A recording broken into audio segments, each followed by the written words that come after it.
سے برکت کی خوشبو پھیل جاتی ہے۔ اور یقیناً نعت وہ بات ہے جس کے بارے میں ایک لکھنؤ کا شاعر کہتا ہے، ہم اپنا سارا سخن ان کے نام کرتے ہیں۔ ذرا محبت سے بولے سبحان اللہ۔ میرا کام ہے نعت کا شعر پڑھنا، آپ کا کام ہے سبحان اللہ کہنا۔ اگر آپ کو سبحان اللہ زیادہ آتا ہے تو نعت کا شعر آپ پڑھیے، سبحان اللہ کہہ کے میں دکھا دیتا ہوں۔ ذرا ایک مرتبہ لہرا کر نبی کے نام پر بولے سبحان اللہ۔ ہم اپنا سارا سخن ان کے نام کرتے ہیں، وہ جن کو دیکھ کے پتھر سلام کرتے ہیں۔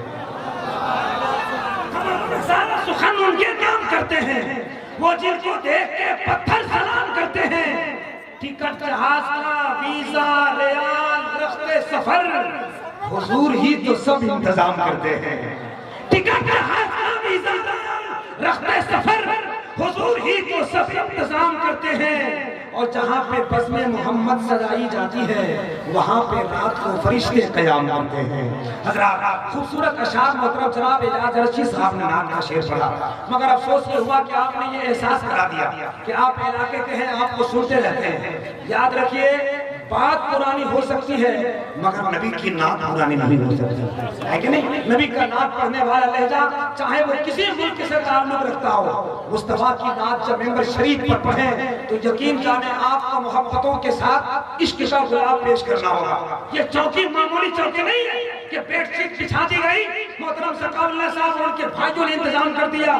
خدا کی قسم شاعر کی سوچ کے اعتبار سے اگر آپ دیکھیں گے تو ایک شاعر نے کہا تھا، قطروں کو بخششوں کا سمندر عطا کیا، آقا نے نعت پڑھنے کو ممبر عطا کیا۔ توجہ کراؤں گا جن جن حضرات کی تھوڑی محبتیں مل جائے تو میں سمجھوں گا آپ بڑے معزز ہیں، تھوڑی سی مسکراہٹ مل جائے۔ اسٹیج کا جب انجن چلے گا تو وہ بھی چاہے جس مزاج کا ہو اسے تو بہرحال بریلی پہنچنا ہی ہوگا۔ ذرا ایک مرتبہ سرکار اعلیٰ حضرت کے نام پر بولے محبت سے سبحان اللہ۔ ذرا ہاتھ اٹھا کر بولے نا یار سبحان اللہ۔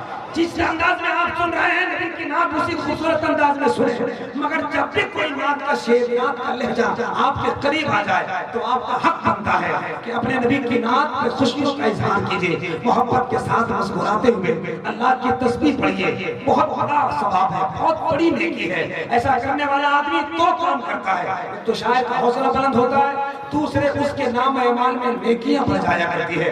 جس انداز میں خوبصورت طریقے سے آپ بیٹھے ہیں، اللہ کی قسم آپ کے بیٹھنے پر قربان، حقیقت یہی ہے کہ ادھر بھی دیکھے تو اس شاہ کے نبی، ادھر بھی دیکھے تو اس شاہ کے نبی۔ ارے صاحب کوئی اس پار بیٹھا ہے، کوئی اس پار بیٹھا ہے، مدینہ کوچ کرنے کو سبھی تیار بیٹھا ہے۔ کوئی اس پار بیٹھا ہے، کوئی اس پار بیٹھا ہے، مدینہ کوچ کرنے کو سبھی تیار بیٹھا ہے۔ فرشتے آئیں گے افلاک سے بولی لگانے کو، نبی کا چاہنے والا سرے بازار بیٹھا ہے۔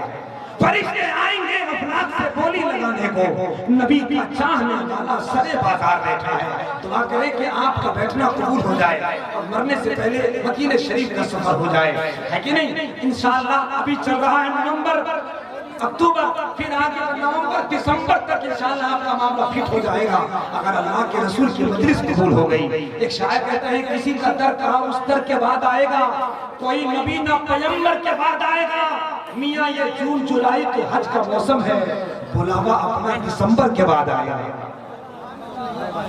میاں یہ جون جولائی تو حج کا موسم ہے، بلاوا اپنا دسمبر کے بعد آئے گا۔ میں کہیں دور بول رہا ہوں تو سمجھ رہے ہیں نا؟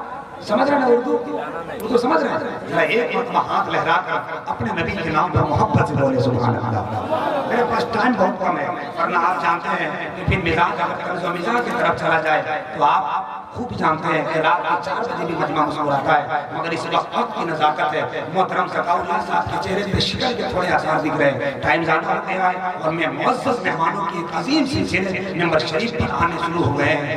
ہندوستان کا مشہور مقرر، خطیب باوقار، مقرر اہل سنن حضرت علامہ احمد نقشبندی صاحب قبلہ کا خطاب نایاب سننا ہے۔ وہ اعلان کر رہے ہیں تشریف لا چکے ہیں، شاعر اہل سنت حضرت الحاج مبارک حسین مبارک تشریف فرما ہوئے ہیں۔ ہندوستان کا ایک خوبصورت لہجہ جو کئی زبان میں خطاب کرتا ہے، علامہ عبدالحنان چترویدی صاحب ممبر شریف پر مسکرا رہے ہیں۔ ایک پاکیزہ لہجہ جو نئی نسل کے نوجوان دلوں کا دھڑکن بنا ہے۔